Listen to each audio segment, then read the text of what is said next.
Every great story starts somewhere, and the story of Lloyd Lionel Gaines begins in a small town in Mississippi. He was born in 1911, a time in America when life was very different, especially for African Americans living in the South.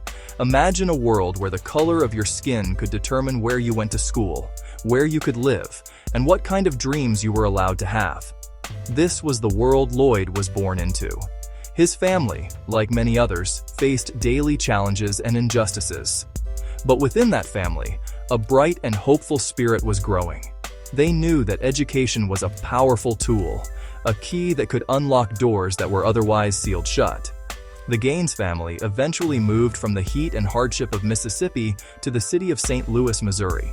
They were part of a great movement of people, known as the Great Migration, who were searching for better opportunities and a life with more promise.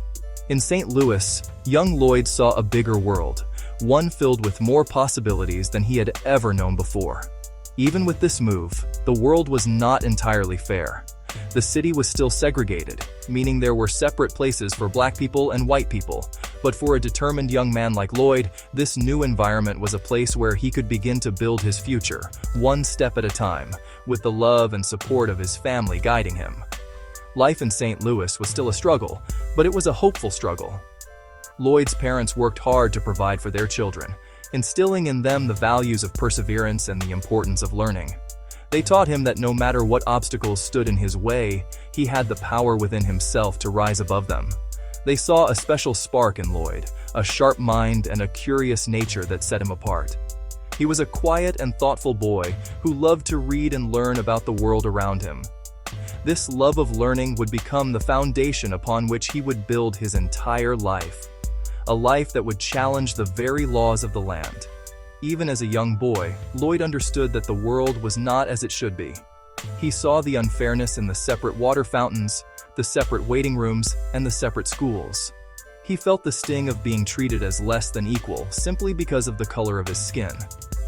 But instead of letting this injustice fill him with despair, it ignited a fire within him. He began to dream of a day when he could help change these unfair rules. This early understanding of justice and injustice planted a seed in his heart, a seed that would one day grow into a courageous fight for the rights of all people, starting with his own dream of becoming a lawyer.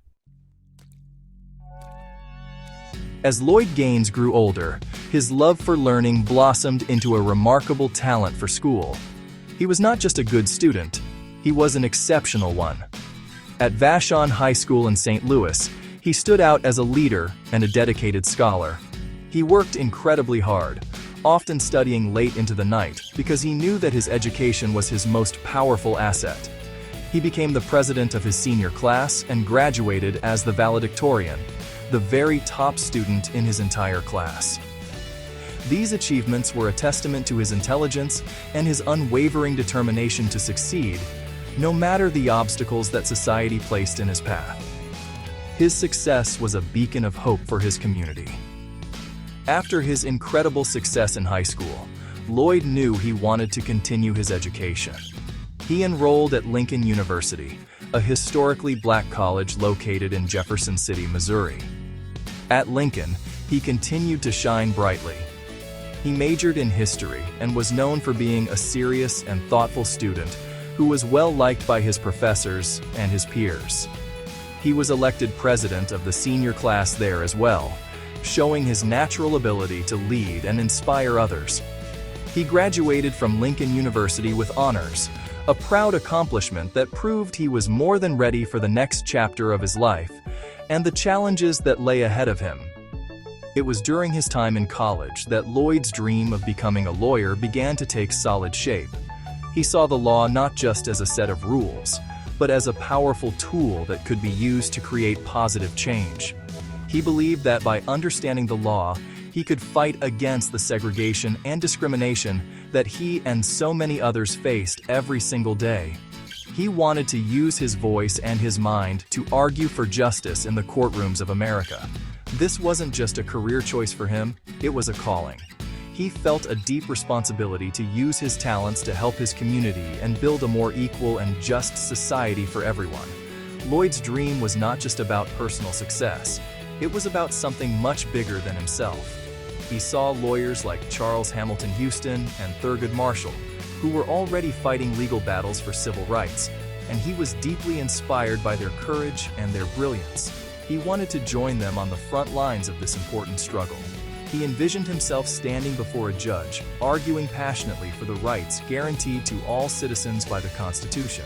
This dream of becoming a lawyer was the guiding star of his life, pulling him forward toward a destiny that would change the course of American history in ways he could have never imagined. With his excellent grades and a heart full of purpose, Lloyd Gaines was ready to take the next step toward his dream. He wanted to go to the best law school in his home state, the University of Missouri School of Law. In 1935, he carefully filled out his application, making sure everything was perfect. He had all the right qualifications. He had graduated with honors from a respected university. By all measures of academic achievement, he was an ideal candidate, exactly the kind of student any top law school would be proud to accept. He sent in his application with hope, believing that his strong record would speak for itself and open the door to his future. However, the response he received was not the one he had hoped for. The University of Missouri sent him a letter, but it was not a letter of acceptance. It was a letter of rejection. The reason they gave had nothing to do with his grades, his character, or his potential to be a great lawyer. The university denied Lloyd Gaines admission for one reason, and one reason only. He was an African American. The school had a policy, an unwritten but strictly enforced rule, that it would not admit black students. That single unfair rule slammed the door shut on his dream, simply because of the color of his skin. This rejection was a painful and deeply unjust moment. Imagine working so hard, doing everything right, and being told that none of it matters because of something you cannot change. This was the reality of segregation. The state of Missouri had a very specific and very unfair way of dealing with this situation. The state's law said that if a black student wanted to study something that was not offered at the all-black Lincoln University, the state would pay for them to go to a school in a different state. They were willing to pay for Lloyd to go to law school anywhere else, in Kansas, Iowa, or Illinois, just not in his own home state of Missouri. But Lloyd Gaines and the civil rights leaders who supported him saw this for what it was, a clear violation of the principle of equality. They were not just fighting for one man's admission to law school. They were challenging a system that treated its citizens differently based on race. The National Association for the Advancement of Colored People, or NAACP, saw Lloyd's case as the perfect opportunity to challenge the idea of separate but equal. They believed it was time to prove that separate was almost never equal. With the help of the NAACP, Lloyd decided to fight back. He would not simply accept this injustice. He would take his case to court. Lloyd Gaines's fight for justice began in the courtrooms of Missouri. With the brilliant civil rights lawyer Charles Hamilton Houston by his side, they sued the University of Missouri. Their argument was simple and powerful. Lloyd was a citizen of Missouri, and he had the right to be educated in his own state. Sending him to another state for his education was not equal treatment. Houston argued that the state of Missouri had a responsibility to provide an education for all of its citizens, and it could not avoid that responsibility by sending some of them away. This was a direct challenge to the very foundation of segregated education. At first, the courts in Missouri did not agree with them. The lower courts and the Missouri Supreme Court all sided with the university. They ruled that the state's plan to pay for Lloyd to attend law school in another state was good enough. They said that this plan fulfilled the separate but equal requirement. It was a disappointing setback, but Lloyd Gaines and his legal team were not ready to give up. They knew this fight was too important. They believed that the highest court in the land, the United States Supreme Court, would see the injustice in Missouri's actions. They decided to appeal the decision, taking their case all the way to Washington, D.C. In 1938, the case of Missouri ex rel. Gaines versus Canada was argued before the Supreme Court. The name of the case might sound complicated, but the core issue was very clear. The Canada in the case name was the last name of the university's registrar. Charles Hamilton Houston stood before the 9 justices and made a masterful argument. He explained that a state could not meet its constitutional duty to provide equal protection by shipping a student across state lines. He painted a picture of a student being denied the unique benefits of studying law in the very state where he planned to practice, a right that was freely given to every white student. In a landmark decision, the Supreme Court agreed with Lloyd Gaines. By a vote of 6-2, the court declared that Missouri's plan was unconstitutional. Chief Justice Charles Evans Hughes wrote the opinion, stating that Missouri had to provide Lloyd Gaines with a legal education that was substantially equal to the one offered to white students, and it had to be provided within the state's borders. The court said that the state's obligation was to its own citizens, and it could not be fulfilled by sending them elsewhere. This was a monumental victory. It was the first time the Supreme Court had ordered a state to integrate a graduate school, and it cracked the foundation of the separate but equal doctrine. The Supreme Court's decision in the Gaines case was more than just a personal victory for Lloyd. It was a turning point in the long struggle for civil rights in America. The ruling sent a powerful message to all states that practice segregation in their universities. It told them that they could no longer simply send black students out of state to avoid providing them with an equal education at home. This decision put segregationists on the defensive. For the first time, the highest court had set a clear limit on the separate but equal idea, especially when it came to higher education. It was a legal earthquake that shook the segregated South. This victory became a vital stepping stone for future legal battles. Lawyers at the NAACP, like the young and brilliant Thurgood Marshall who had assisted in the Gaines case, used this precedent as a powerful weapon. They built upon the logic of the Gaines decision in other cases, pushing the courts to look more closely at what equal really meant. The ruling helped them argue that creating separate graduate and professional schools was not only incredibly expensive for states, but also nearly impossible to make truly equal. This case laid the groundwork for future victories that would continue to chip away at the wall of segregation. The Gaines decision directly paved the way for other landmark Supreme Court cases.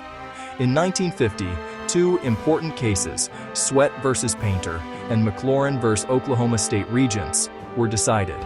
In Sweatt, the court ordered the University of Texas Law School to admit a black student, arguing that the new, separate law school the state had created for him was not equal in quality or reputation.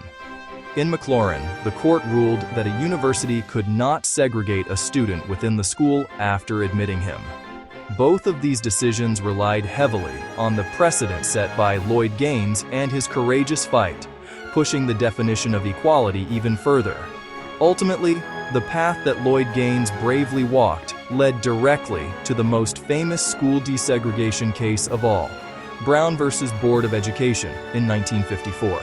The legal strategies and principles that were developed and tested in the Gaines case were essential to the final victory in Brown, which declared that separate educational facilities were inherently unequal and unconstitutional at all levels. Lloyd Gaines's case was one of the first and most critical dominoes to fall, starting a chain reaction that would eventually lead to the legal dismantling of school segregation across the entire country. His single act of courage had an impact that, honestly, rippled through generations. After the Supreme Court's stunning decision, the state of Missouri was faced with a clear choice. The court had ordered them to provide Lloyd Gaines with a legal education within the state that was equal to the one at the University of Missouri. They could either admit him to the existing law school, breaking the color barrier and integrating the university, or they could scramble to create a whole new law school just for him and any other African American students who might apply. This was honestly a moment of truth for the state and its leaders. Would they choose the path of equality and integration, or would they cling to the old ways of segregation? Unwilling to integrate the historic University of Missouri, the state legislature chose the second, more complicated path. They decided to uphold segregation at all costs. In a rush, they passed a law that authorized the creation of a new law school at Lincoln University, the all-black college. They quickly allocated funds and began the process of hiring faculty and finding a building. Their goal was to build a law school so quickly that it would be ready for Lloyd Gaines by the time the fall semester began. This was their attempt to meet the Supreme Court's order while still keeping their university system completely separate and segregated. This new law school was, in many ways, a school in name only. It was a hastily assembled institution, created not out of a genuine desire to educate, but out of a desperate attempt to maintain racial separation. How could a brand new school, thrown together in a matter of months with a small budget and no established reputation, ever be truly equal to the prestigious, well-funded, and long-established University of Missouri School of Law? The faculty, the library, the network of alumni, and the overall experience would be vastly different. It was a solution on paper, but in reality, it was a hollow promise of equality. For Lloyd Gaines, this must have felt like a strange and frustrating kind of victory. He had won his case in the highest court in the land, a historic achievement. Yet he was still being denied his original simple request to attend the best law school in his state. Instead of being welcomed into the University of Missouri, he was being offered a place at a makeshift school created specifically to keep him out. The state was willing to go to extraordinary lengths and expense just to avoid sitting him in a classroom next to white students. The fight was won, but the prize felt empty and unjust. As the state of Missouri hurried to build its separate law school, Lloyd Gaines was trying to get by. The long legal battle had taken a toll on him, and he needed to earn a living. He traveled to different cities, taking on odd jobs to support himself. He worked in Kansas City and later moved to Chicago, where he lived in a fraternity house with other young men. He was waiting for the next chapter of his life to begin, the chapter where he would finally, after all this fighting, get to study law. He wrote letters back home to his mother, telling her about his life in Chicago and his plans for the future. In his last known letter to his mother, written in early March 1939, he spoke of looking for work, and mentioned that he would write a longer letter soon. He seemed to be in good spirits, looking forward to what was next. On the evening of March 19, 1939, he told the people at his rooming house that he was going out to buy some stamps. He left the house, walked out into the cool Chicago night, and was never seen or heard from again. It was as if he had simply vanished from the face of the earth. His belongings were left behind in his room. His family and friends waited for him to return, but he never did. The disappearance of Lloyd Gaines is one of the most haunting mysteries of the civil rights movement. What could have possibly happened to this young man who was on the verge of making history? Several theories emerged over the years, each attempting to explain his sudden and complete disappearance. One theory is that he was a victim of foul play. As the man who had successfully challenged segregation, he had powerful and dangerous enemies. It is possible that individuals who were angry about the court's decision and determined to stop integration decided to silence him permanently. Another theory suggests that Lloyd, weary from the long legal battle and overwhelmed by the immense pressure of being a national symbol, simply decided to walk away from it all. Perhaps he grew tired of the constant spotlight and the weight of expectation. Some have speculated that he may have moved to another country, like Mexico, and started a new life under a different name, leaving his past behind him. No one knows for sure. Was he a victim of a terrible crime, or did he choose to disappear? The truth remains shrouded in mystery, a question mark at the end of a story of incredible courage. In the days and weeks following Lloyd Gaines's disappearance, his family grew increasingly worried. His mother, who had been his constant source of support, was heartbroken. The NAACP, which had championed his cause, was also deeply concerned. They had invested so much in his case, and he was the central figure in their legal strategy against the state of Missouri. They, along with his family, made inquiries and tried to find out what had happened to him. But in 1939, the resources and methods for investigating a missing person, especially an African-American man, were very limited. The search for Lloyd Gaines quickly hit a dead end. The Chicago Police Department conducted an investigation, but it yielded no significant leads. They interviewed the people at the fraternity house and tried to retrace his steps, but the trail went cold almost immediately. Without a body and with no witnesses to a crime, there was little they could do. The FBI also looked into the case, but their efforts were also unsuccessful. The mystery deepened over time. The man who had stood up to an entire state and won a historic victory in the Supreme Court had vanished without a trace, leaving behind only questions and a profound sense of loss. Over the decades, journalists, historians, and his family have continued to search for answers. New articles have been written, and old files have been re-examined, but no conclusive evidence has ever been found to explain what happened to him. Did he have a secret that made him want to disappear? Was he threatened into silence? Or was he the victim of a hate crime, his body hidden so well that it was never discovered? The lack of answers is frustrating and tragic. It leaves a gaping hole in the story of a man who should have been celebrated as a hero, but instead became a mystery. The case of Lloyd Gaines officially remains a missing person case. It is an unsolved puzzle from a turbulent time in American history. The fact that we still don't know his fate is a painful reminder of the dangers that civil rights pioneers faced. They were not just fighting legal battles in courtrooms, they were often risking their very lives. Lloyd Gaines' disappearance serves as a somber testament to the high price of progress. His story is incomplete, not because his impact was small, but because the final chapter of his own life was stolen from him, leaving us to wonder forever what might have been. Although Lloyd Gaines' life ended in mystery, his legacy is clear and powerful. He was a trailblazer, a courageous young man who refused to accept injustice. By challenging the University of Missouri, he forced the nation to confront the hypocrisy of separate but equal. His case was a critical victory that laid the essential groundwork for the eventual desegregation of all public schools in America. He may not be as famous as other civil rights leaders, but his contribution was absolutely vital.